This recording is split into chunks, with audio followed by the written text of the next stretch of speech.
Hey, what's up everyone? Welcome back to Hassan's Hits. If you have not already subscribed, can you please hit that subscribe button? If you have already subscribed, thank you for the support. Alright, so the UFC and Francis Ngannou no longer in business.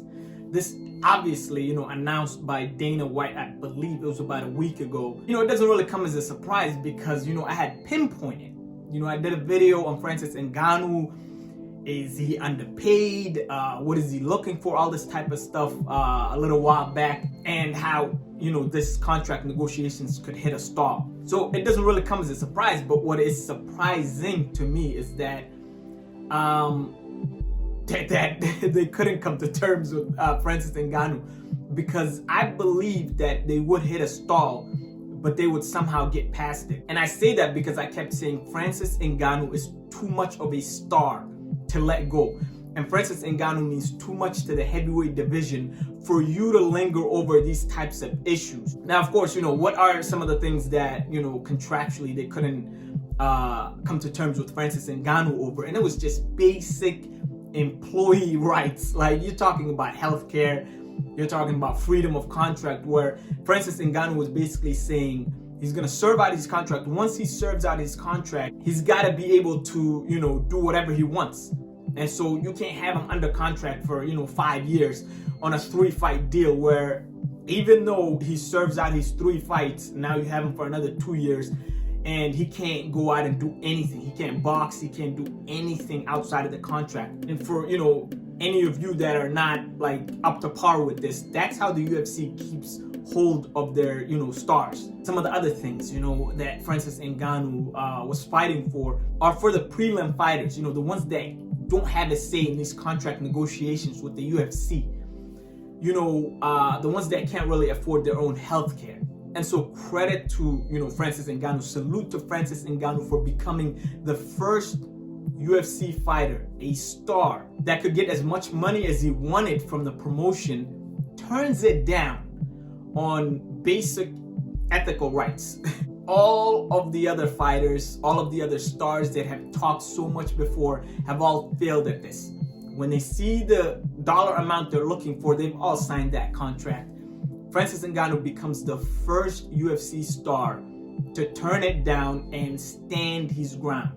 So salute to Francis Ngannou. And now let's talk about the ripple effects of the UFC heavyweight division, of the stardom in the UFC. Like, Francis Ngannou was a big star that they needed. But make no mistake about it, the UFC continues. Like, it just rolls on, the show must go on. And so they're gonna make a lot of money. They're not really gonna be hampered by this. However, it does affect their business, and it does, put a limelight on the issues that Francis Ngannou pointed out. And what it also does is it puts the heavyweight division in a bad spot, because now you don't have your, undisputed champion. Even though you have a big fight coming up, and, John Jones and Cyril Gane, I'll get to that in a second, you lost your undisputed champion over this. And you talk about the ripple effects, you talk about the heavyweight division not being the same, of course. And then you talk about UFC Africa that Dana White talked about months ago. And he pointed out, guys like Francis Ngannou, guys like Kamaru Usman, Israel Adesanya, that are going to be the guys paving the way for UFC Africa.